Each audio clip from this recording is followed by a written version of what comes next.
Appreciate everybody being here tonight. We've got a good crowd. First item on tonight's agenda will be a discussion of revenues and capital purchases. These are budget-related discussions, so I'm going to call on Treasurer Kim Creech to come forward. And Jill, do you have a part in this as well? And Mayor, do you have a part in this, or will it? It'll be Kim? Okay. Everything kind of hinges on that, so. Okay. Yeah, it's a combination effort. Jill put this report together. Everybody was really busy last week, but Jill was able to put this together. And I also gave y'all the, so you can see on a graph with the sales tax, sales tax, the local taxes, where you can see where we're ending up for the year. Let me grab it.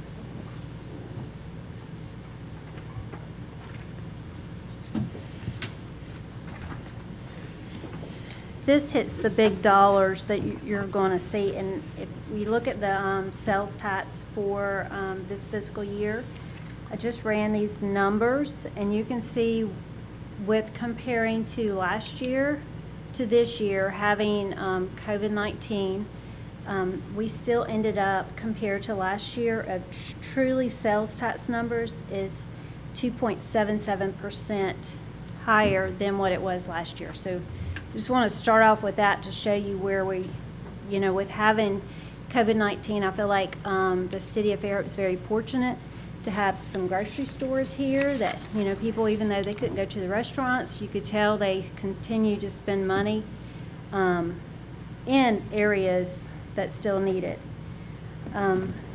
Next page on the sales tax report, you'll see. Hey, Kim, let me stop you right Yes. there. Am I seeing that budget number at the bottom line in bold? So it was 9.165. So we're about 31,000 over budget? Yes, sir. Okay. All right, Karen, thank you. You have any more questions before we move on? And then the next page is the Simplified Sellers Use Tax, and for people, in the audience or online to know what that is, those are going to be online sellers that are required to pay in sales tax to the state of Alabama. Then the state of Alabama distributes it to all the cities, the counties in Alabama. And so this number, and people will understand if they go to Amazon to purchase anything, they're paying a sales tax. And that number significantly increased from the previous year. You can see it's up 108%. You have any questions on that? And that actually in that law, it changed, and that's the reason you're seeing big jumps in the numbers. You can see that starting in January. Those numbers started significantly increase, and that's because the tax rate that was distributed to the cities made a shift, and that Amazon is a marketplace facilitator, and as a marketplace facilitator, they were now required to collect from other businesses that wasn't Amazon, and you'll start seeing citizens I see on eBay. eBay is a marketplace facilitator, so they were required to start collecting. So that's the reason you're seeing this number from last year. We collected $282,000 to this year, $588,000. So that number really significant. And probably during the COVID-19, some additional, if you couldn't get in the stores here locally, you probably tried Amazon or other online retailers to be able to purchase items. Next is lodging tax. Kim, is this countywide or citywide, this figure? It is statewide. So the 588 is statewide? Well, no, that is just the city's portion. Okay, that's the city, okay. That is just city portion. So the state of Alabama collects 8%, and then it's divided by the state gets 4%, and the other amount of money goes into a pot that is divided out.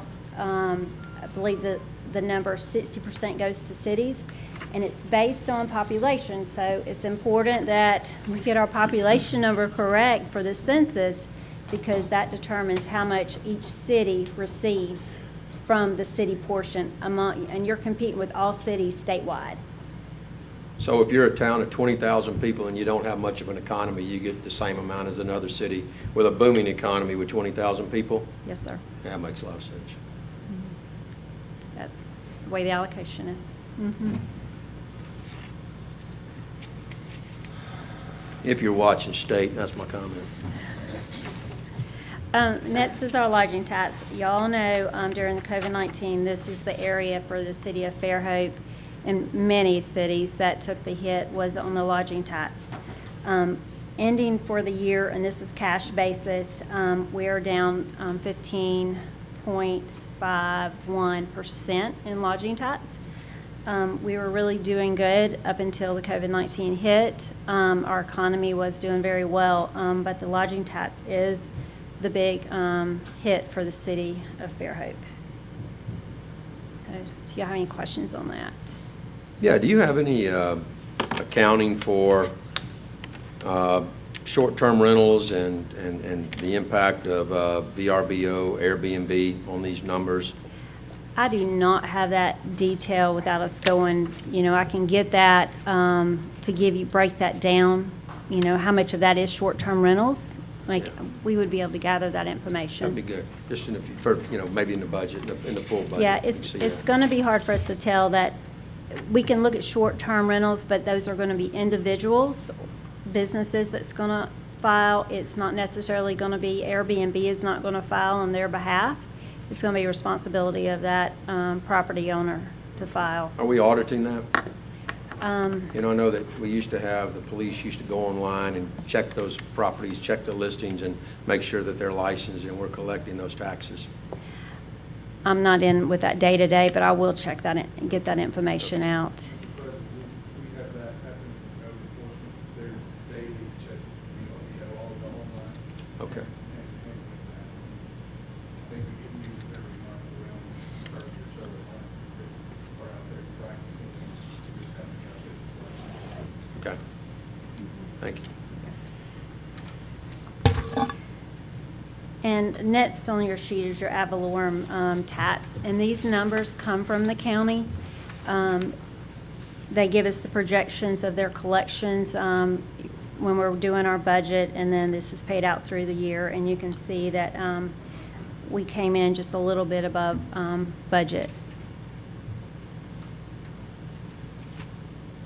Do you have any questions on those? So is it fair to say, do you have a total, it looks like if I just added these numbers up in my head, it was kind of almost right on budget, probably within $10,000, $20,000. Yes, the Simplified Sellers Use Tax helped in those shortfalls that we had from the lodging tax. Yeah, well, I don't have what the prediction was for that on here, so, or is that just gravy, you didn't add that? We didn't add that. We put one lump sum in sales tax. Okay. Oh, so that is included in the sales tax revenue? So if the simplified seller use tax had not been so great, our sales tax would have been? No, the page that you have sales tax, that's just sales tax.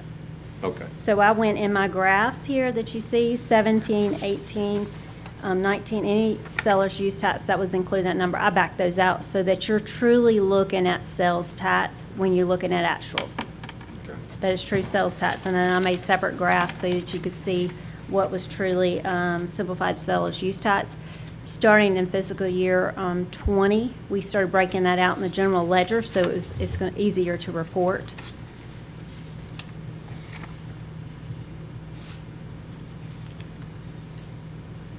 So starting for into fiscal year 21 that we're projecting, you'll look at the property tax. We've received these numbers from the county, and this is what we're budgeting based on their projections of property values.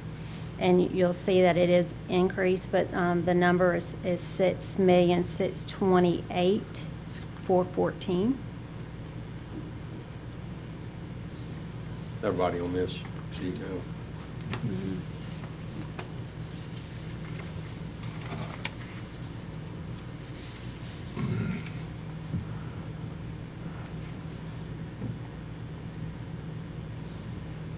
Do you have any questions on those?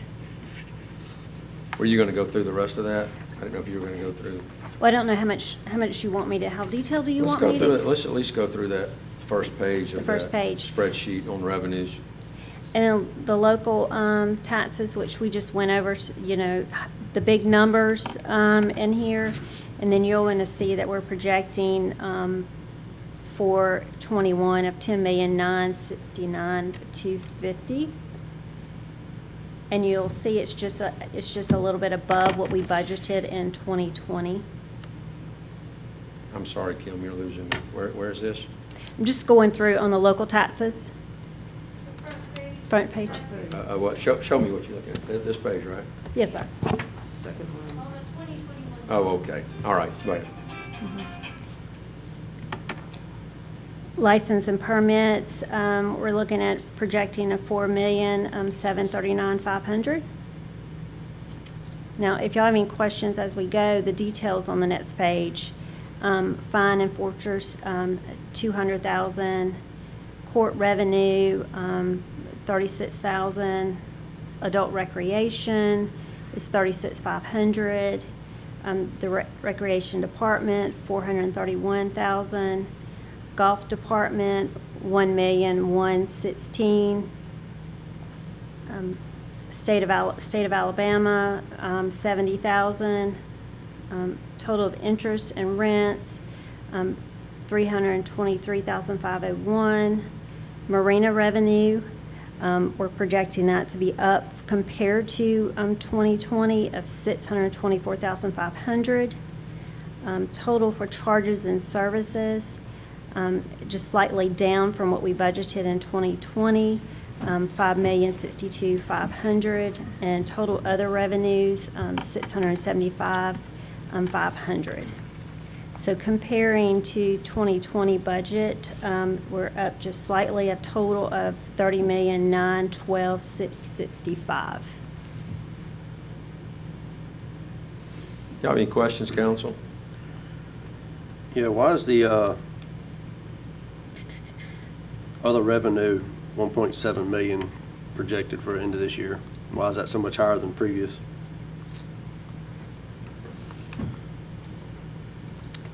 We budgeted 616,000 and projected $1,700,000. That is going to be actual.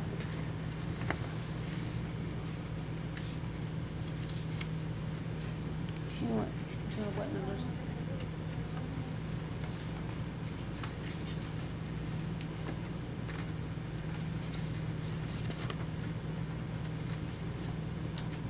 Is that pulling out impact fees, transfers?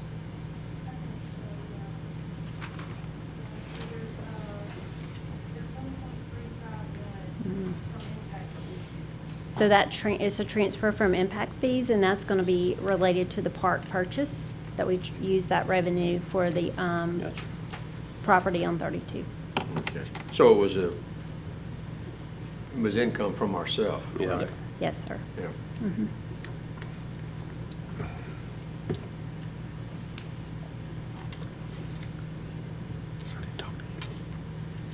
I guess I would make the comment, Kim, that it looks pretty good. We did pretty good despite COVID-19 and our hurricane. We don't know exactly how it's going to be. We're going to be impacted by the hurricane just yet. I mean, it could be that you have a building boom, reconstruction, and a lot of money, a lot of insurance money flows in. And it could be that people are strapped for cash because of lost jobs due to COVID. So I still like the conservative approach of, I would go with those end-of-year projected numbers and feel better if we put the total closer to the 3512 instead of the 3912. You see where you have a projected 2021 department level budget, last column, $30,912,000, rounding off. And the end of year projected is $30,512,000.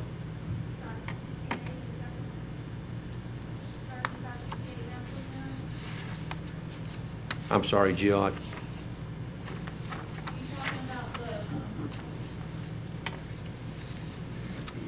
I'm just saying I would feel more comfortable with projected total revenue being a little less, being more on the 2020 end-of-year projections as opposed to the, Yeah, what you have budgeted. Just as a first, it's just a first cut, just a first stab at it. Yeah, to bring the 21 budget down to what we project for. Yeah, down to, bring it down to the end-of-year projected. Yeah. Okay. That's just my thought, counsel. I'd rather start there than higher. No, I agree. You know, the one number that stuck out to me was the property tax, and I believe we went back and forth last year during the budget process, and we ended up cutting a couple $100,000 just because that's one of the largest numbers that we can adjust. Yeah. And, as you see, it came in right at budget, and I'm guessing that number was a couple $100,000 higher in the initial budget last year. So, kind of to Jack's point, now we're predicting a $400,000 increase in property taxes when we probably did that last year, and we dropped it back some, and now we're. So last year, what we did, we took and I took the practice that I've done for several years, is we take the numbers that we get from the revenue commissioner, Right. and we budget 97%, given a 3% error. And you can see when we did it this year, we ended up coming in just a little higher than that. So that's just the practice that I've done, at the county, is we would take the numbers and do 97%. So those, I feel like, I've done that for years, and we look here, it worked. But I think that number was adjusted even after taking that 97% from the county. We left that one. The Okay. only one we adjusted was sales tax. We looked at the sales tax and adjusted that down, and you can see where we landed Okay. with that. So, if that's Has a enough. discount too. Yeah, if that's a number that, it's easier to hit the revenue commissioner's number than the sales tax number. Right. Yeah, I would look at the local taxes and see that we missed that by $770,000, yet we went higher. Now, granted, we're saying that we may have a good year next year, but that's where I want to be conservative. And yet you raised the 2021 budget even more than the 2020 budget that we missed by $770,000. I think that we could slice $400,000 out of that projection pretty easily. Yeah, we'll go back and look at these. Right. I mean, and then the 2020 licenses and permits, we missed by almost 280,000, and then for 2021, we're even increasing it over 2020. Those are the conservatisms that I personally would like to see. Right, we have to, that's good direction for us. Yeah. Absolutely. I see the rec department, we're banking on a better year. Not quite as high as, not as much revenue as we're showing for 2020, but still a $200,000 increase over what we're going to have at the end of this year. We don't know what's going to happen this winter or this fall with COVID-19. If we get some big outbreak and things get shut down, that's the concern for me, is that I'm worried about those lingering effects, and would really like to be very conservative on these revenues. We can always change them. We can always go back and revise them upwards. Pretty hard to revise them downwards once we get into the fiscal year. I would love to be able to revise them upwards. Yeah. You can always mid-year do a revision. And the reason that we do that is because when this goes to the department heads, I'd rather lower expectations than raise expectations. Yeah. We'll work on that and be able to shoot that, but at least that gives departments where our revenues are, to be able to move forward. Any other questions? Any other questions, council? Are there any other things that you want to point out to us? You've got capital purchases on here. Who's going to go through that? It's just on the agenda. Mayor, is there a particular? Well, I said if we could go over capital purchases, but we have a number for the revenue. Don't think we're gonna be able to get any capital purchases if we lower that revenue. Just saying. Maybe not as many. Really, the capital purchases are very low this year. Right. They are. It's been lean. We're still lacking, What was the most updated? I mean, we know we have to. Well, when I took out all the capital purchases and started from that, with this revenue, we were only like a $200,000 surplus, which is not that great, considering we've got Well, we to have a back lot more down than some of our 200,000. revenue. So, But now if we lower it even more, that means you can't add any right, capital purchases. right. Now, have you, when you're talking, this is maybe setting the bar on revenues, but when you start talking about expenses, well, here we are with, a hurricane expense, and although we're going to rely on federal dollars, it's still going to be many hundreds of thousands of dollars that, of expenses that need to be put into the budget. Yeah. And we got to come up with a really conservative number for that. Either, we don't know what's at the end of that, either. Yeah, so it just maybe would next level is to go look at operation cost of what can be cut on operation cost. To Okay. get, I think it's a really good cut at it, though. mhm. Councilman Robinson, you're mighty quiet over there. You're just short time or just trying to wait it out, aren't you? I don't know that I'll have a vote on this, so I don't know how heavily I should weigh in on it. Happy to offer any opinions that you need, though. Okay. All right. All right, thanks, ladies. All right, thank Thank you. you, Mayor. All right, council, let's just kind of hurriedly go through committee updates. Councilman Robinson, do you have any? I do not. Okay, Councilman Brown? Nope. Councilman Boone? Nothing to report. Okay, and I don't have anything to report. I do know that Councilman Conyers, the Bike and Ped Committee, they have a couple of the recommendations from the last Not bike ped, What's that? not bike ped. Are you bike ped? I'm bike ped. You want to talk about those agenda items? The one I talked about, 15. about the walking your bike in between Fells and Pier Avenue. I think I mentioned that last time. Richard Johnson, in his spare time, I guess, is looking at some grant options to try to help fund. I drive that road several times a day. That's going to be an interesting project, drainage-wise, especially with all the curb drain. So be interesting to see how that progresses. Okay. That's item 6, and then you have that other recommendation, item 15. Road Yeah, that's- checking modification. Yeah, that's what I was just referring to. That one? Yeah. Okay. Well, there was the ordinance. Well, number 5 is just to do away with the ordinance that says you have to walk your bike. 6 is, There's an yeah, ordinance. 6 just deletes that. Right. And then 15 is just saying we're looking at options of road choking and making that a wider walkway, Okay, bikeway down in that section. okay, all right.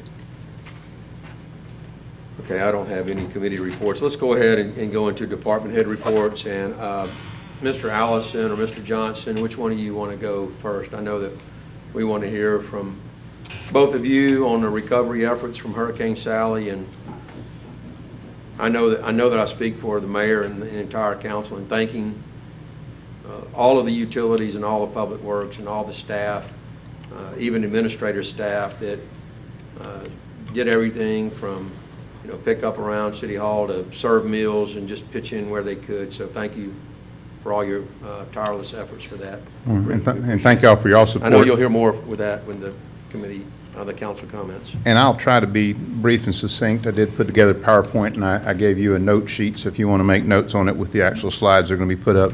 Joe, if you'll go to the next slide, please. Just kind of recap, how we got to this point. As you know, Hurricane Sally made landfall in Baldwin County. It was a Category 2 hurricane.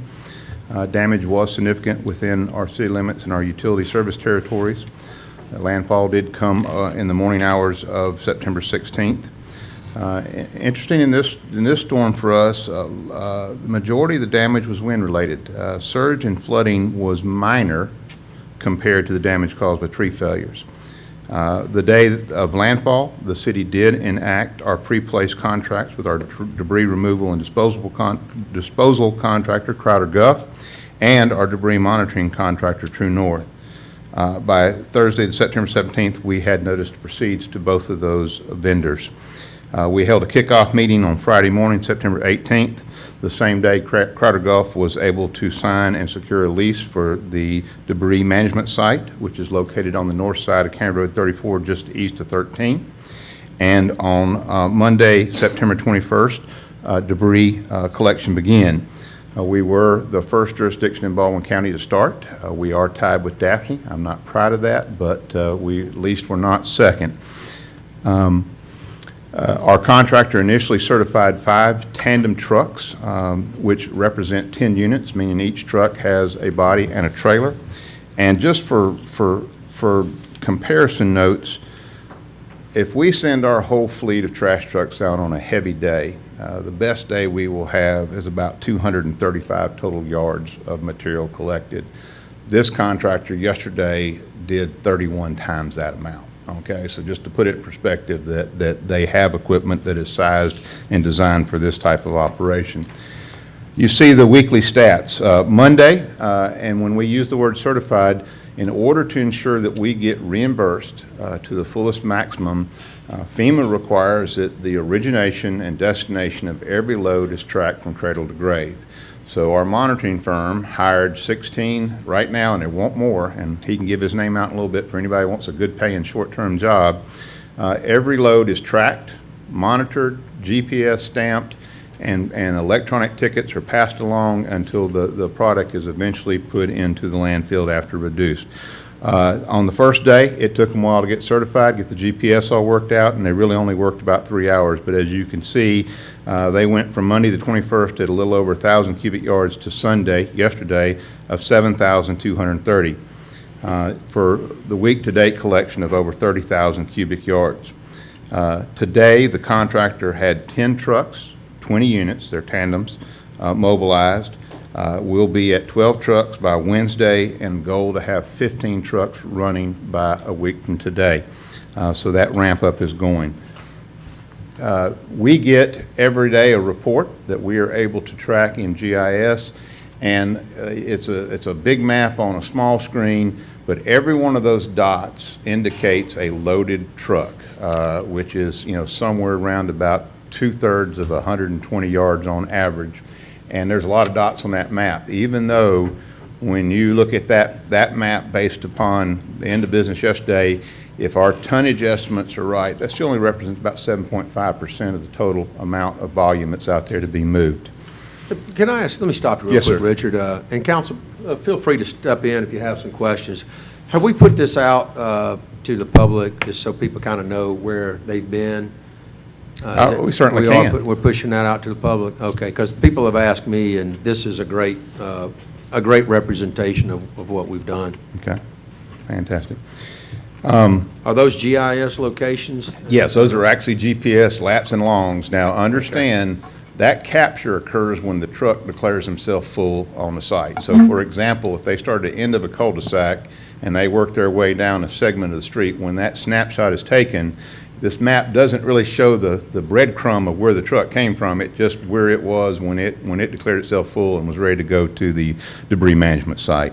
And we would love to be able to actually draw the breadcrumbs, but we don't think that the technology is there at this point in time. Next slide, please. Don't challenge Jeff. What are our objectives in debris removal and disposal? You'll get to meet Mr. Turner here in a minute, and he claimed that I nearly gave him a heart attack today, and we talked about the schedule a little bit more in this kind of second printed of it.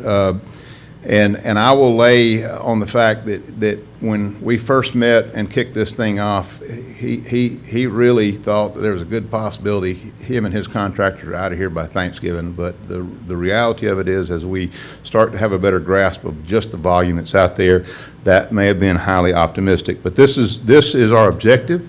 This is our goal. This is what we're trying to work toward, is to complete the first pass of city streets. And that means every public road that's a city road now, and I want to define that. US 98 Greeno Road is not a city road. 104 is not a city road. 181 is not a city road. The state has the contract to collect debris on that. Those portions that of county roads that run to other city roads, like portions of Scenic 98 or Main Street, I would even call it. So I understand that's a big differentiation. We only have provided a map and can only provide a map to our contractor of our city streets and city properties where they can collect from that's inside our city limits.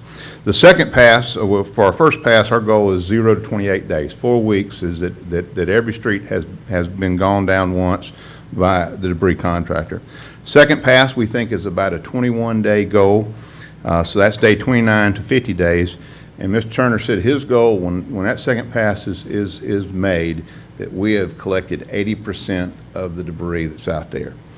And then we enter into what we call the final pass. And that's going to require us to push that information out to our citizens saying, hey, if you still got a tree that you've been working on in your backyard, you need to get it out to the right-of-way within a certain amount of time. And we know that final pass, that is a slow go. The piles are smaller, they're farther apart, and there's a little hit and miss. Just to kind of put in perspective, a big day for us is November 19th, which is lighting the trees. That would land at day 60.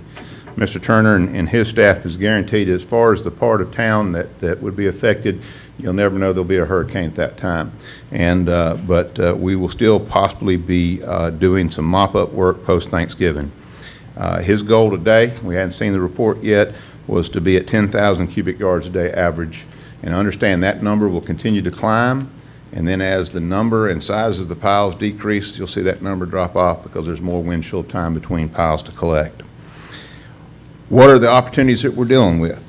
We have put in a very specific request to FEMA for approval to collect from public streets that are privately maintained and or gated. There is guidance documents out there that if the city sanitation trucks provide service on those streets and utilities run down those streets, even though they may be privately maintained or gated off and not the streets themselves, the physical infrastructure is not owned by the city, that's not considered private collection. That just happens to be a public collection on a privately maintained street. But we still have not yet received permission on those neighborhoods that we have identified that meet that. The other interesting thing for us is we do have a lot of mobile home parks that we do provide sanitation service within the park proper, as well as they are serviced even by individual meters by utilities. We have made that request to get guidance on that. We have not received those two yet. And Mr. Johnson, please cover the fallback. There's a fallback plan for that. If FEMA comes back and says that's not reimbursable, then we service those locations with city forces, just under our normal sanitation workforce and equipment. One of the things that FEMA asks us to propagate and participate in is an interagency task force coordination between ALDOT, Baldwin County, and our sister city to the north, Daphne, because we share a lot of corners, and this is going to happen. One person who's on a corner, and one street is a state street or a county street, and the other is a city of Fairhope. The city of Fairhope street may get service while the pile on the same lot but on a different street frontage will not. So we're going to try to work real hard with ALDOT because if you haven't noticed, Greeno has a lot of piles out there. State Route 181 has a lot. 104, not too bad. If you haven't driven down Scenic 98 from Daphne to Fairhope, it's a sight to behold. There's a few areas, it's a canyon of debris, and there's one place that the diameter of those logs are 6 feet if they're not 7 feet in diameter. So, and the funny thing is, we as a city are going to drive by some of those locations and service Taylor Street or Rock or Jubilee, but we're not going to service the county road, which is Scenic 98. Cliff Drive, we're going to service the part that's ours, but we're going to bypass all of that first half that's in the county, and I'm sure citizens are not going to understand that, but that's just the rules of the road that we have to play by. Biggest thing is setting and managing expectations. It's scary to put dates and timelines out there because, you know, there's realistic that as our citizens get more into cleaning up their property, that debris volume could increase, and that implies more time to collect it. And then the biggest thing that we're committed to you, and the reason that we have True North and the contract we do, is to ensure that we get every dollar back that we qualify for. And that means is that our paperwork is boilerplate tight and correct, and everything is accountable, ensure the maximum reimbursement. Joe, next slide. Here's the thing you guys worry about. What is the potential cost of the cleanup? And potential is the big word here because there's some assumptions. Right now, we're on the assumption we're dealing with 400,000 cubic yards vegetated debris, and that will be taken to the DMS, then reduced. Generally, the rule of thumb is whatever you take there, what comes out is about 25% in volume. We then have to dispose of that, and you see that cost associated. Had to take a wild guess at the number of trees with hazardous hanging limbs that we'll have to deal with, hazardous stumps left on the right-of-way and other city properties. We haven't even got to whether we have marine debris, but there is a potential of some sunken craft that are considered abandoned that may be favorable for us to go ahead and dispose of under this contract. Then, of course, we have the associated monitoring costs there. So when you look at those numbers, the numbers get big very quickly. And right now, and I hope this is an absolute worst case, is we're looking at potentially a $7,754,000 debris contract from start to finish to handle this storm and what's involved with that. Next slide. Where are we at on public assistance? Well, some good news here. We're guaranteed at a minimum 75 cents on the dollar through the federal public assistance. And since we did work a couple years ago to get an approved debris management plan, we have a one-time use option to use the 2%. It is advised by FEMA and our technical rep that this is the time to use it because sometime in the future they could decide to take that benefit away. So, and 2% of $7.7 million is a pretty nice number there. The big question we will not know for a while is what will be the state contribution through Alabama Emergency Management. Typically, they have split the 25%, so you get 12.5. There has been some discussion that they may do a 90-10, which means they come up with 15, leaving the municipalities 10. And theoretically, they could come back and say, we're not going to participate and we're not going to give you anything. But we're hoping that the precedent of the 12.5% is relatively secure. And based upon the assumption, and I know assumptions are dangerous, that's an 89.5% reimbursement that we are anticipating. So if we have the size of contract that potentially is there, our participation cost is $814,170. And just as you discussed earlier, the budget doesn't consider that at this time, and that's a real hard cost that we have to bring into play. Richard, the 89.5 comes from the 87.5 plus the one-time increase of 2%? Or is that a typo? It should be 87.5. All right, so if 75 plus 12.5 is 87.5, right? Plus 2%, it would be 89.5. Okay. So hopefully I didn't mess up the math there. Right. So, that's so yes, sir. The 2% is guaranteed, the 7%. So we know worst case is 77%, and we're hoping, I hope the state does 15. And I know Councilman Burrell put them to the test the other day and at least made them know how important it was for us to have maximum participation from the state level. I do want to take a quick moment and introduce you to our project team that's heading this effort up. True North is serving as our debris monitoring contractor. They'll be handling also all the PA documentation. We have Jim Gardner, who is our project manager, and Stan Aiken, who's the field operation manager. And if y'all want to come up, and then we have with Crowder Gulf, Mr. Harold Turner, who is our project manager. And they may cringe at this, but if you get bored, go park out on the dirt road going into Mr. Childers' property with a DMS and just watch it in operation for about a half hour. It is an impressive sight. I watched about 6 trucks come and go in about a 15-minute period of time. I've never seen anybody unload something so fast in my life. So, but gentlemen, y'all want to say a few things?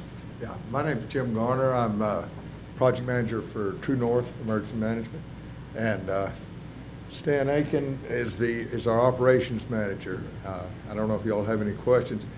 The estimates or assumptions and estimates we came up with, we feel like they're pretty close to right. Questions, council? Oh, one more thing. We did the monitors we're hiring are local citizens, and we have 16 now, and we're hoping to hire more. So keep, some money back in the community.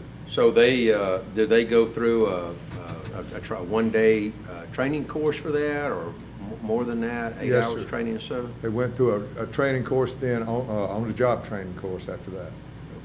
And they're taught to look for ways that people can get creative and increase volume and put logs in at an angle and putting nothing under it, and Yes, sir. instead of 120 cubic yards, it's more like 60, but it looks like 120. And I'm not saying anybody would do that, but if you sub that work out, they've been known to do it. I know people in the business and what to look for.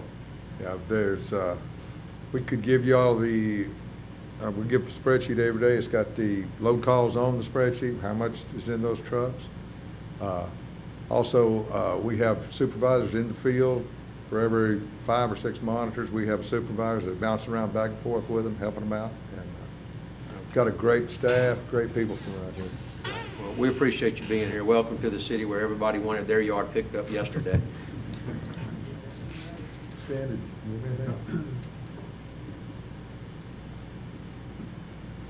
Hi, I'm Howard Turner with Crider Gulf. I'd first like to say we're certainly sorry that your city had to suffer the damage that it did.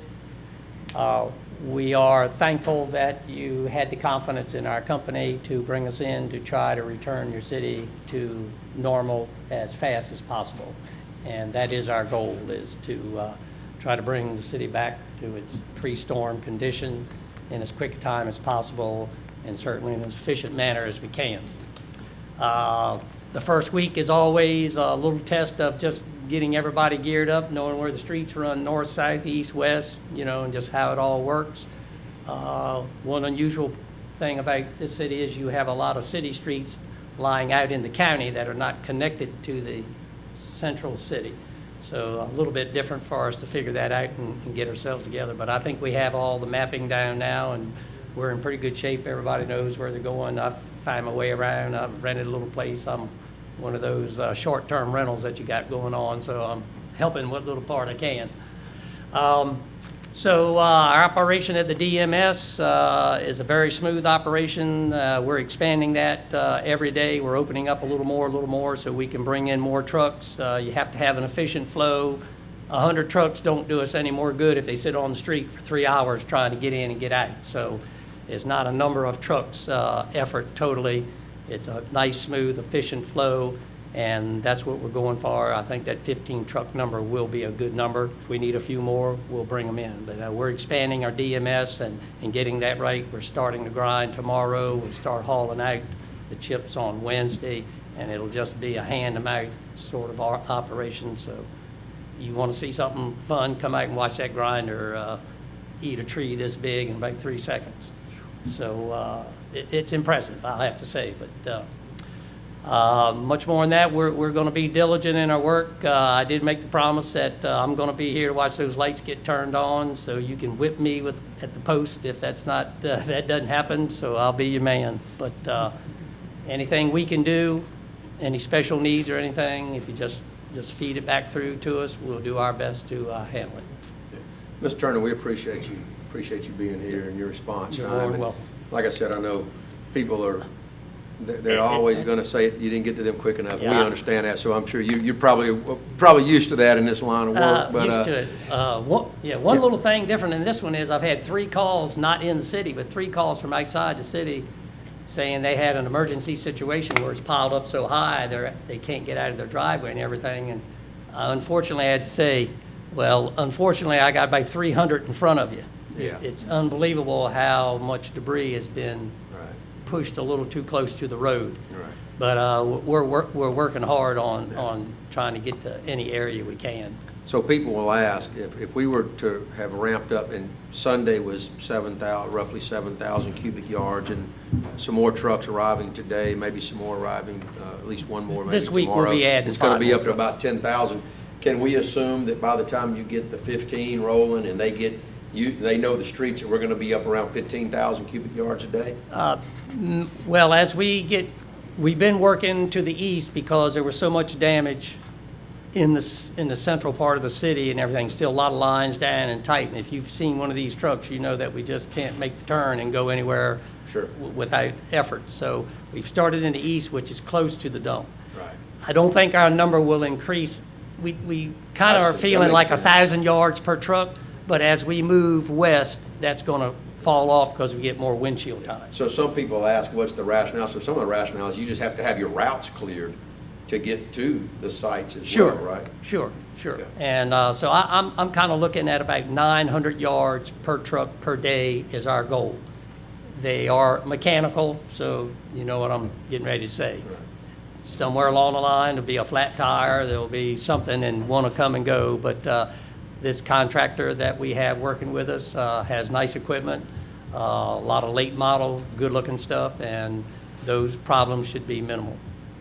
I will say one thing, I don't know who to congratulate on this, but typically when we come in, it's about a 2-week period before we really get ramped up and rolling because everybody's still spinning around in a circle, you know, trying to figure out what to do. There's a lot of damage. But in this particular case, in a week's time, the city and the forces and the electrical people and everything have really put your city back together as far as electric and opening it up for us much faster than we typically see. So I'll give those kudos to whoever that belongs to, that's happened. And I want to say that Richard and his staff have been tremendous to work with. I haven't asked for anything yet, you know, help with whatever, that they haven't been just right on it and helping us, and they're helping us and we're helping y'all. It'll all go a lot better and go faster. So anything we can do, just let me know, but we'll be on it till we get it. Awesome. Questions, council? No? Thank you. Thank you. And if you didn't notice, we've enjoyed Mr. Turner's accent, too. We're not sure exactly where it came from, but we just enjoy listening to him talk. A couple of real quick, just other things. Debris has been a big, opening the roads, debris has been a big part of us. We do have damage in other parts of the city properties. We actually met a real-life FEMA person today and went on a site visit. We have his name, his phone number, his email, so we feel good about that. And this is, he wanted to see things such as the damage down at Fairhope docks, the greenhouses, those physical plants that will come into play. We're working between Lisa and Finance about where does our insurance end in McGinn and where does FEMA PA, but we're working that as well. A couple of things that are just unavoidable. ECUA, who runs the recycling facility that we deliver to, that facility was heavily damaged. They're out of operation. They're hoping to be back up and running by the end of October. We have no source or place to take recycling right now, especially the mixed stream that we collect on street side. We don't want to be false in our presentation, is that if we collected recycling, it'd be going to the sanitary landfill. So we just asked our citizens in this short term, put their recyclables in their curbside garbage container, and as soon as we've got a source to take that mixed stream to, we will open that program back up. As far as trash operations, right now trying to look after the city's dollars and things of that nature, we're not running scheduled routes. We are kind of trying to go clean piles to avoid the contractor taking a whole load to the C&D landfill, because we pay top dollar when we take everything when 90% of it's vegetative. A couple of reminders to our citizens: don't put it in black plastic bags. We've gone and cleaned that up. Don't mix your C&D with vegetative. Tell them what C&D is. C&D is, Decks, fences. yes, if your fence got blown over and it's time for new fence and you've piled it out in the road, it needs to be in its own pile, because Mr. Turner's folks, when they're starting to grind, they have to set all that stuff aside. And that's going to be another trip we wouldn't have had to pay for, because when he starts collecting C&D, that's going to go straight to the C&D landfill, and it won't go to an intermediate site, so we won't have two haul costs. It'll just be one singular one there.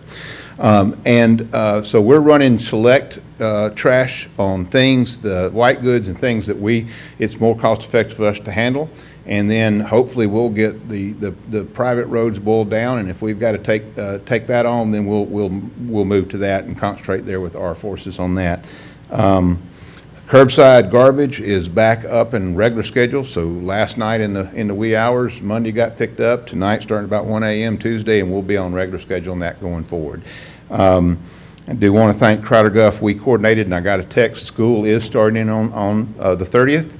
We did work with the school, with their bus operations to make sure those known pinch points and areas were bus, and so that if you saw Crowder Guff jump around a little bit, that was trying to accommodate our schools and the safety of our students getting on and riding in buses. So hopefully that has been addressed, and we got a nice note from the transportation director saying thank you for working with us on that. So that's really all I have. If you have any other public works questions, I'll be glad to answer them.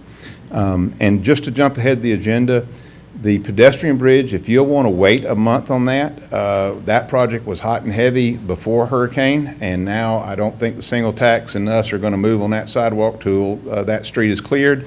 So if it's something worth putting off for a month, it won't hurt my feelings, because we're not going to do anything with it for probably a month. It won't take us but 2 minutes to read it, so we'll just move on with it. All right, thank you. Richard, so back to recycling. Is there not any high value commodity that we could recycle and store in the Pecan Avenue building? I'm just throwing out there, is aluminum a high enough value that we maybe say we're only recycling aluminum or something of that nature? Absolutely. Dell and I have talked about this. I know with our commercial customers that we know produce a lot of cardboard, we're still working with them because that is a storable commodity that we can bale and sell directly to the buyer over in Mobile. And again, scrap metal is always steel, and we do that. And we have been working with any of those that want to bring certain materials like that can be handled. It's the mixed stream that's where we don't have a source for it. Should we, it may be too difficult to get the word out to tell people to only put out cardboard and aluminum, but and if it's not too difficult, I would like to ask that we may try to do that. But if it's too difficult, we need to at least try to urge people, the citizens, to continue to bring their scrap metal to the dump site, or aluminum, or whatever it is that's of high value, if we can maybe store it. Yes, sir, and we can look at that. And one of the things we've had to do for the last week and going into this week, we've taken our recycle guys, they're riding in the passenger seat of the garbage truck, because right now, a lot of folks, because of the piles, the truck can't physically reach the containers, so they're playing hopper and getting the container out. And we probably have a little bit more time with that. The sanitary aspect of the garbage is important, but definitely as that becomes less of a problem, those resources get freed up, and we will definitely work this week to figure out a way to at least have a modified recycling program back up and running as soon as possible. Is that fair enough? That's fair enough. All right, thank you. I got a question. Yes, sir. I've had several residents call me. I know it's secondary to everything you've been dealing with, but it's Fly Creek. There's several trees that have fallen across Fly Creek, blocking navigation up the creek. I don't know how many. That's just what I've been told by a couple of people that have called me asking if that's the city's purview for cleanup or not. I think there's a good possibility. I mean, our contract with Crowder Guff does include streams, harbors, bays, and shorelines, and we can definitely go investigate that. Biggest thing is find out if there's permitting required to do that, and I'll look in that tomorrow, but I do remember seeing an email on that, so.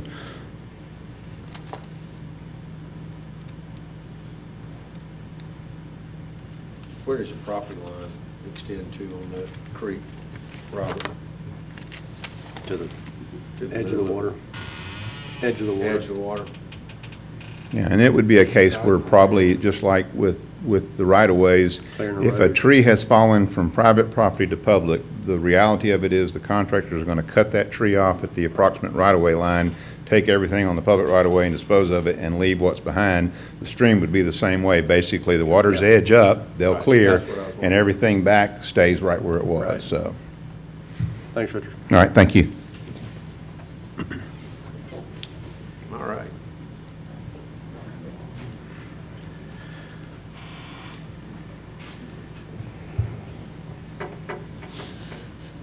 Good evening. Been an interesting 2 weeks. I think I sent you all an update this morning, a timeline of kind of the events as they went through.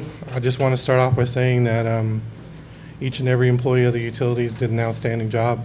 The fact that we got all of the services back up within 7 days to those that could receive service is amazing.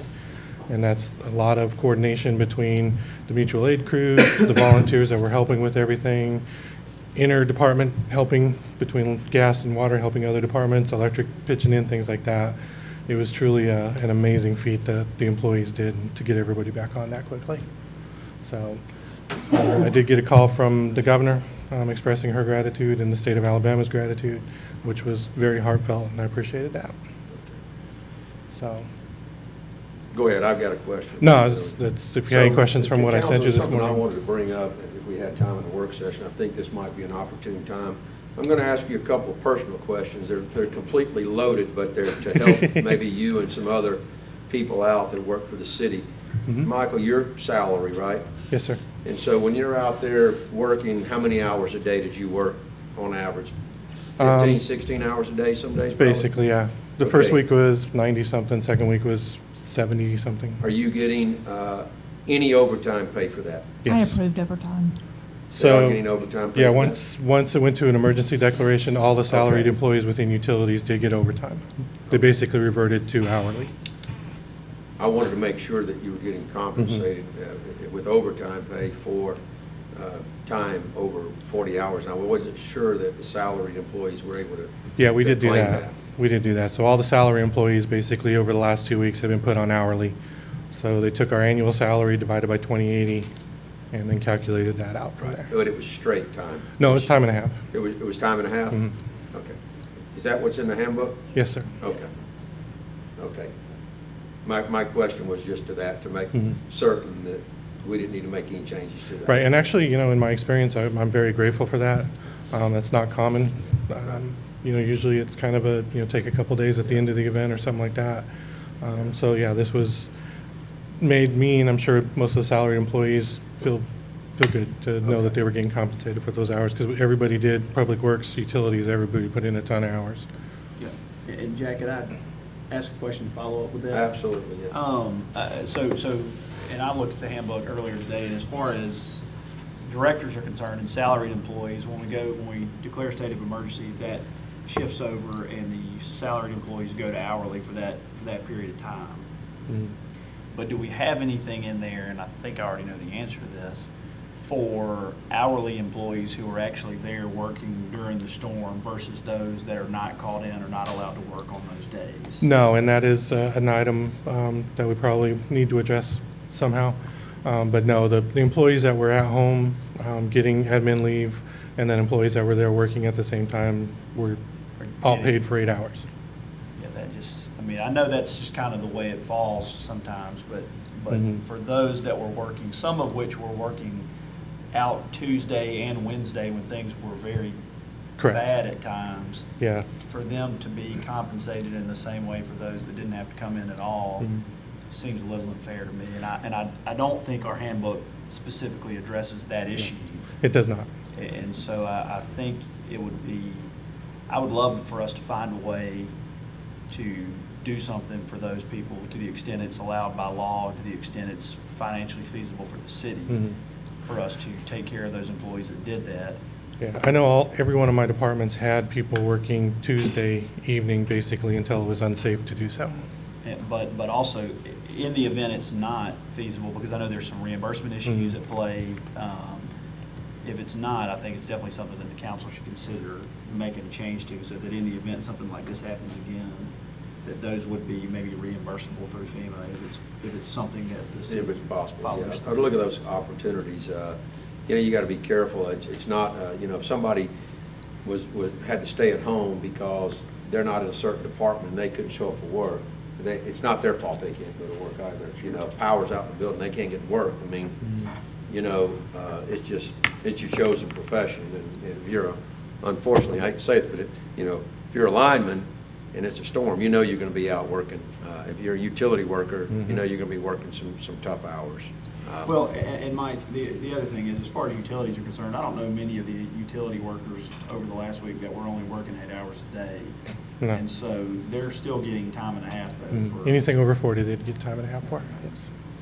We can add that to the personnel manual, because we do have it in the budget to update the manual for 2021. But keep in mind, whatever we end up doing, it never applies to police, unfortunately. They're on a totally different system, and I didn't, it never applies to what? I didn't- To the police department. Oh, to the police. Oh. So take that in consideration too, because they're on a totally different schedule and always have to work. Okay.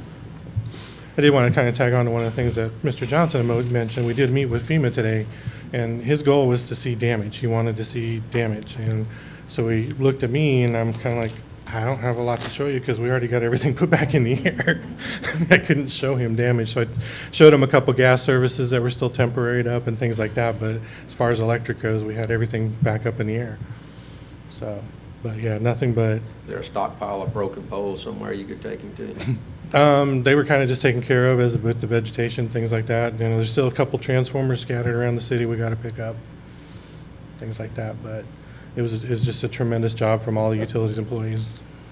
Then we should have been here Wednesday. Right. Yeah, Wednesday morning would have been Following good. Wednesday. Well, there was the administrator for FEMA, the head administrator was here a week ago Sunday and did take a tour of the area. So hopefully he got to see some damage there. Yeah, and when I first went through on Wednesday morning after the storm come through, I was thinking 2 weeks at least. Yeah, and the fact that they got everything up in a week. So. All right. Any questions, council? Anything else? Have an agenda item thing we can talk about, or save it for later. It's up to you. Yeah, we'll go ahead while you're up there. Let me run us through this real quick. It's number 10. We're going to remove item 10 from the agenda because I found out that fell under the amount that needed to be approved by council. When we changed it. Yeah, when you Okay. changed the order. Yeah. So actually, I was going to get to that in the agenda. That'll be removed from the agenda. Okay, cool. That's the only thing I had is we don't We'll need. probably go quite ahead as and many. vote on that prefab bridge. Yeah, 11, we still need the pad-mounted transformers, but the overhead transformers are, Right. yeah. Okay. Was that all, I'll just go ahead and ask you, was that all storm-related replacements, or was some of that already? So basically, when we ordered the transformers, we were trying to get them before somebody else snagged them, so we didn't know exactly what we needed. We just grabbed what we could. Right. And so this is kind of excess that we'll put back in inventory. That's why that order would have changed. Gotcha. Okay. Excellent. Okay. Thank you. I think that's it. Okay, thank you. For the sake of time, I did want to get to the agenda a little bit. Department heads, are there any other department heads that want to give a report? Pat?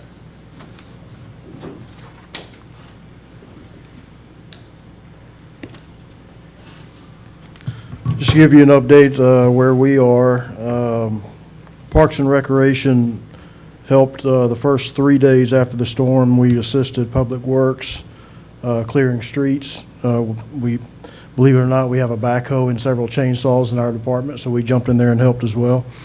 Ever since, we have been at Quail Creek, basically from dark to dark. We had 132 trees on the ground. They've been out there marking tree stumps, and today I walked past a tree that had the number 200 on it. So we're going to be in the neighborhood of 200 trees removed from the course. I'm happy to say that youth baseball is cranking back up tonight, but I just looked at the radar and saw a thunderstorm, so maybe they're not. Okay, game's canceled. Sorry about that. Did it already get canceled?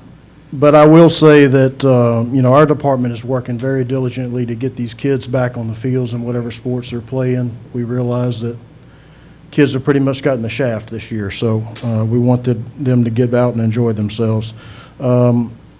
Youth softball, we're getting them back going on their fields. We did have a 2-story press box tower that blew over onto the concession stand. That has been removed, so all the hazards are out of the way there, so they can get back out. Youth soccer will be having opening day this Saturday, and youth football is also back on the field, so that's where we are. Pat, the bent scoreboard at Atlanta behind the minor field Uh-huh. is shocking. I mean, for those that don't, the metal poles that this giant scoreboard sits on were bent at almost a 90-degree angle. I mean, it's impressive. Yes, and we have had numerous questions about opening the dog park. We had extensive fence damage in there, so as soon as we can get the fences back up, the dog park will open back up.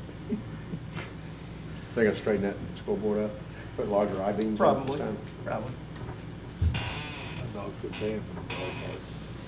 Okay. All right. Lynn, did you have a report? Three things. I'll just add to Pat's report on Quail Creek. I want to say that the clubhouse came through beautifully. The roof held, the new windows survived Sally's assault. So that is fully operational. We did open up the range last week. We're hoping to get 9 holes open by the end of this week. We had to cancel a lot of tournaments due to the storm and the condition of the course, but the guys have been doing a great job getting it up and ready for play, and we will try to rebook those tournaments that we lost as soon as the full course is opened up. When do you expect that to be possibly? 9 holes no later than this weekend. Okay, did the Lions Club postpone their tournament? They did postpone it? Yep. Okay.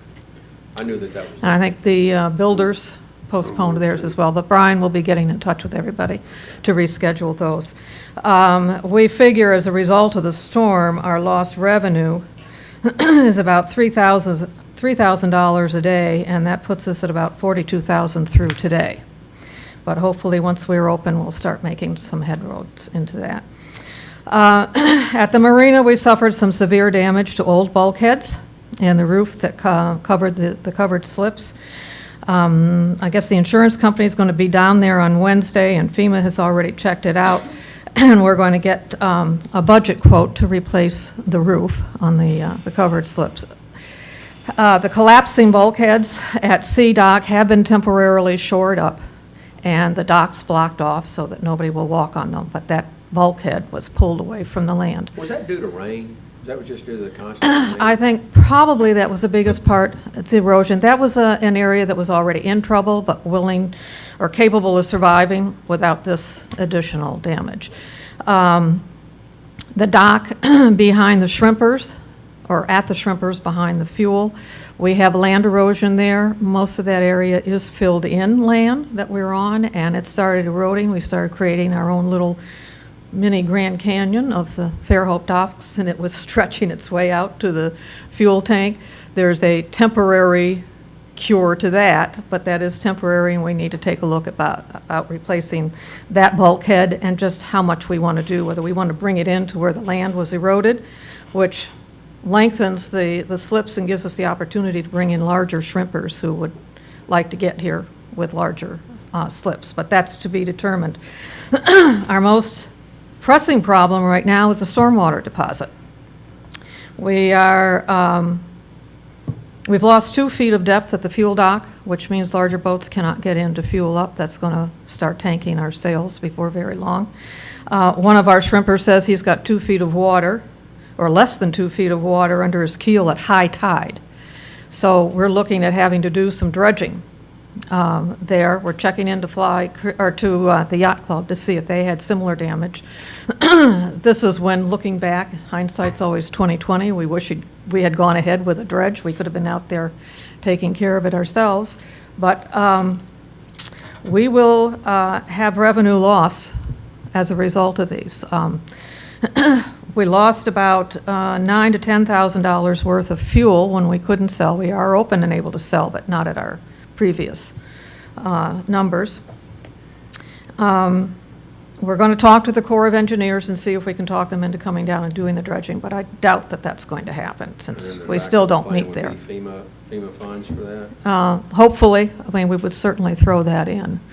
The good news is everything we renovated, everything that we have rebuilt down there is untouched. Came through the storm beautifully.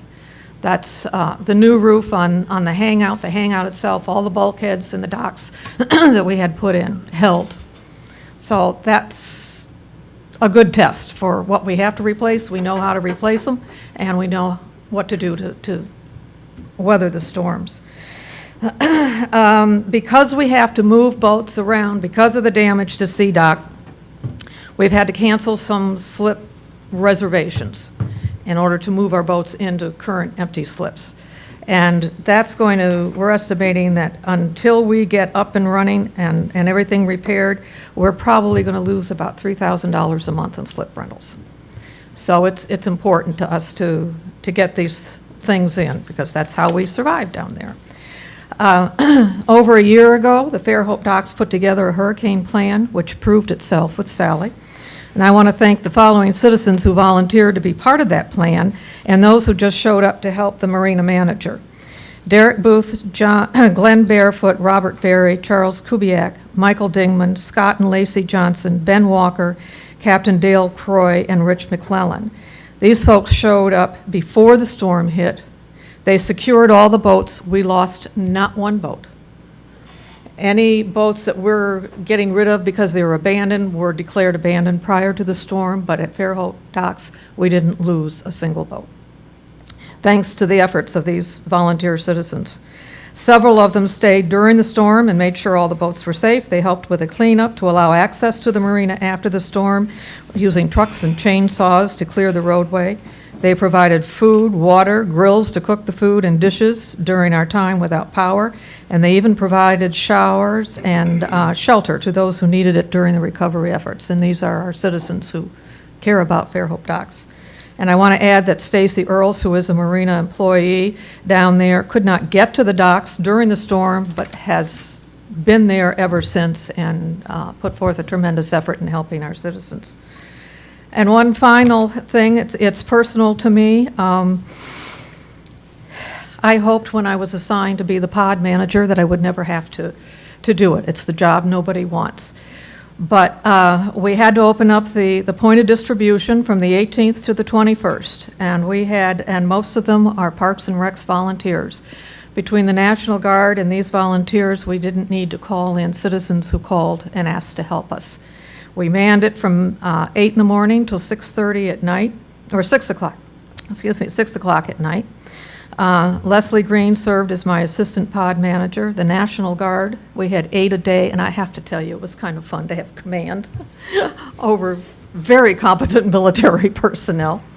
But I want to thank Richard Chatham, Daquan Leggett, Miles McAfee, Luth Freer, Grayson Freer, Dale Bowman, Norma Weston, Juana Murray and her daughter Kate Murray, Nate Lammy, Noah Williams, Brian Williamson, and Adam Cluster for helping us. One particular employee, Todd Malding, I want to give special thanks to. This man spoke to every car that came through. He spoke to the people in those cars. Some came in crying, some had lost everything. And by the time Todd had stopped talking to them, they left with smiles teasing their faces. It was really special to see. He had a special way of dealing with them. And last but not least, I do want to thank Pat White, who, when Adam couldn't get to help us, Pat kept checking in on us, and it turns out he's a pretty mean forklift driver. He can move that stuff. We opened Friday at 8 o'clock and closed Monday night at 6, and in that time, with supplies coming in intermittently, we served over 450 cars, many with multiple families. So I want to thank each and every one of the people that I listed. They need to know that they made the difference in the lives of close to 1,000 people. Thank you. Lynn, not to backtrack over those Yeah. great comments, but so when the budget revenue projections were presented earlier, you haven't made any adjustments to your predicted 2020 revenues since the storm, right? I have not been privy to those predictions, and I would have to take a look at them and adjust them. Yeah, I think they probably will need some adjustment. Yeah. Initially, the sales revenue did not, I mean, I think we'll do more than what we put in for 2020, even with a reduced sales, because we blew that out of the water. So I think the previous sales was left in there. Y'all can look at it. It's definitely something that can go up, I think, and exceed the rent that you're going to lose. I will take a look at those Be numbers. careful with it, Yeah. Okay. Okay, thank you. Mm-hmm. Jill, do you have anything? Okay. Sharice? Officer Nolte, the police department? Okay. Ms. Walker? Let's see. Eric?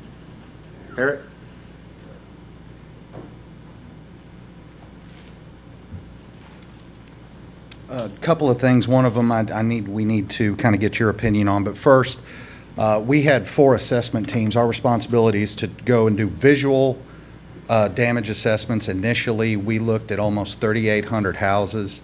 One thing that we are doing right now, and I cannot stress enough, The sealed roof deck requirements saved countless houses in this town, kept water out of those houses, and we are taking a very hard line, as are all of the jurisdictions in Baldwin County on the re-roof. I've already had some uncomfortable conversations with insurance adjusters, but I've told them that's the way it is. This is the way it's going to be done. So we're going to look out for our citizens, and we're going to make sure these roofs are done correctly now that we have as much damage as we do. But the fortified roofs lasted really, really well. And we've gotten comments back from property owners thanking us for doing that. One of the things that towards the end of, at the last meeting in August, the council signed a resolution for an online permitting system through Munis. It was called Intergov. It was to be reimbursed by the CARES Act because we do not have an online permitting process. We're still pen and paper, handwritten, hand-drawn plans, and that's a hole in our operation. So CARES Act, because of being able to do things remotely, that was something that could be reimbursed. In the discussions with Intergov, they led us to believe that they were going to be able to meet the time deadlines that are tied to the CARES Act. We finally pinned them down. Now that we got through the storm, we were ready to get going, and they informed us that they had a go-live date of October of 21, which is almost 13 months. So we decided to terminate that contract. We are not going to do that because that does not meet either the spirit or the requirements of the CARES Act funding. What we did do was we went to the second vendor that we had been talking to. There's probably several dozen of these types of software and support companies out there that handle online permitting modules. The second one that we had been talking to is called CitizenServe, and I had talked to them approximately a year and a half ago, because that's something we've been looking at long term. When we talked to them, we found out that Baldwin County is going live next month with that program, with CitizenServe. Currently, Gulf Shores, Orange Beach, and the city of Spanish Fort all currently use that same software. So it would make things consistent amongst the jurisdictions in the county. The contract with Intergov was for $230,000. That was the fee. In getting the pricing back from CitizenServe, now it was $230,000 with a $12,500 annual fee. Okay, so it would have been with an annual fee thereafter of $20,000 for the maintenance fee. In getting the pricing from Intergov, we're looking at an initial rollout cost of Not Intergov, that was the. or excuse me, I'm sorry, CitizenServe. An initial rollout cost of $111,000 versus $230,000. The annual maintenance fee on that one is a little more, it's $37,500. What we want to do is get your opinion. CitizenServe, when we talk to them today, they can meet our time deadline and get at least part of the building permit module out and active by the end of the year, which is what we're looking for. And also planning and zoning is going to tie to this. The finish up time in that was in the April, May, maybe June timeframe, which meets our deadlines a whole lot better. Also, they're billing with Intergov. In order to try to do the CARES Act, we were going to have to pay them entirely in full, even though they normally ask for payment at certain modules. CitizenServe's policy is once you sign that contract, you pay them for their services, and then we are assigned a team that gets us active. They also, in the milestone schedule they gave us, they informed us what they expect of us as far as being able to roll this out. Weekly meetings, weekly conferences, and then they would pretty much give us homework to get done to stay on that schedule. So in speaking with Hunter and Kim and Lisa about it, we were very uncomfortable with the other program looking at an October rollout. We would like to kind of get your opinion if you would be willing to reconsider if we had some good numbers for you to allow us to then engage with CitizenServe to try to be able to do something so that we can take advantage of the funding source that's there from the federal government. Instead of having to budget $111,000, that would be covered plus the $37,000. You really wouldn't hear back from us as far as budget numbers. It would be the annual fee in the 21-22 budget. So we would like to get your opinion on it and get any comments or questions you have, because they're ready to go on their end, and we're ready to start digging into it. We would ask that you would allow us to present this at the first meeting in October and possibly have a resolution at that time so that we can go in and get started. Does that sound right, Lisa? Okay. How long of a contract would you enter into? Because, you know, they're going to, CARES Act is going to fund the upfront cost. That's You're correct. looking at $17,500 a year more Right. than the intergov. It's after really the up first to us. year. I mean, if we decide we don't like it, we can terminate the contract. If we decide we do like it, then our maintenance fee going forward for 25 users is $37.5. That's an annual thing. Now, in speaking with Hunter, that's something that can be split because planning and zoning will be using it, building will be using it. So that could be a shared cost between our two departments, and it could just become an Shared annual. cost, not selling it on me, but Well, I understand. total cost. is I what understand, we're I looking at. understand. So what- We look at it from an individual department budget, so I'm looking at my side I as know. 17.5. I got you. Yeah. You know, I Sure. would just make sure, Eric, that that's, you know, you really feel like it's worth it for that cost. I mean, Yeah. obviously, I think everybody up here, if it's a cost, it's going to be paid for up front that Sure. first year by the CARES Act. But if that $37,500 a year, every year thereafter is making is saving it in man hours or Right. making it more efficient, and, you know, but if it's not, if it's just another bell and whistle that we're paying for. No, understood. I feel like we're paying for a lot of bells and whistles right Sure. now. We are the only sizable jurisdiction in Mobile or Baldwin County that does not have an online permitting module. We're the only one. And we're probably doing more permits than most all of the rest of them. And from our standpoint, our biggest issue that we have, and I think Hunter too, is document management. We're getting emails, we're getting hand-drawn plans come in, we're getting all of these submittals.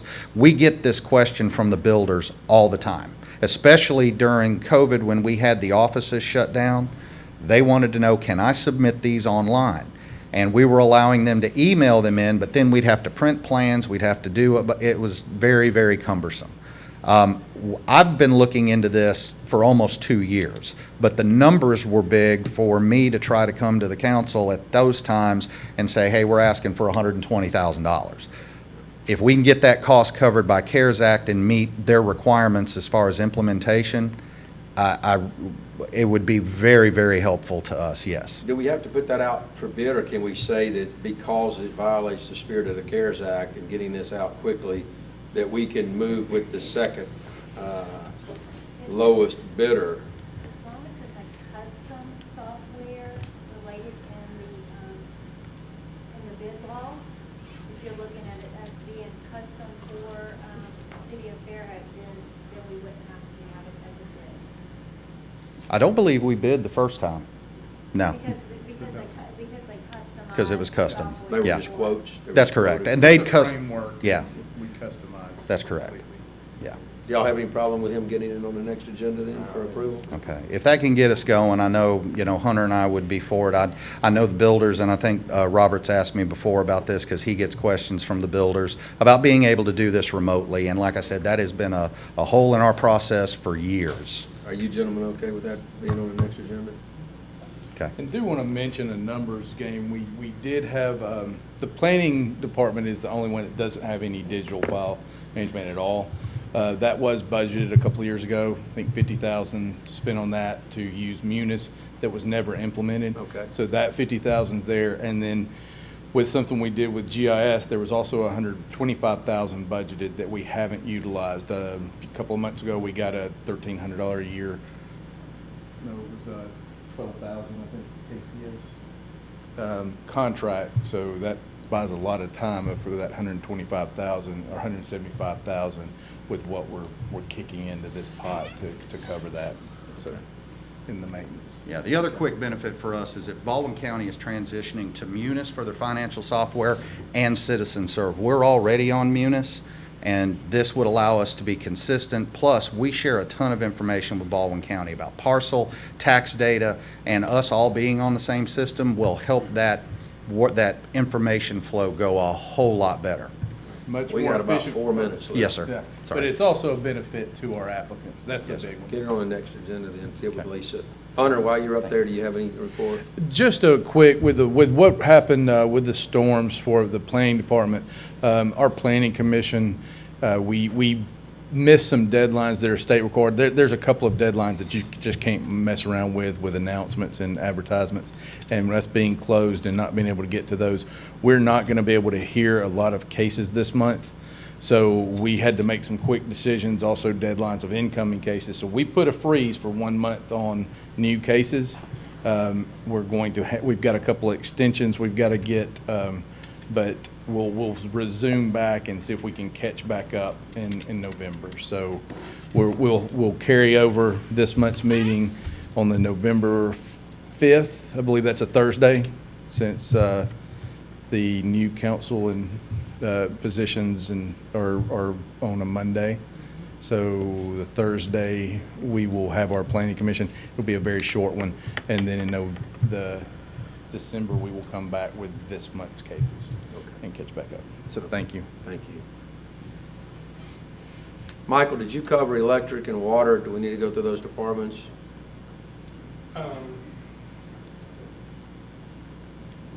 So, as far as electric and water, no, that's all in the letter I'd sent you.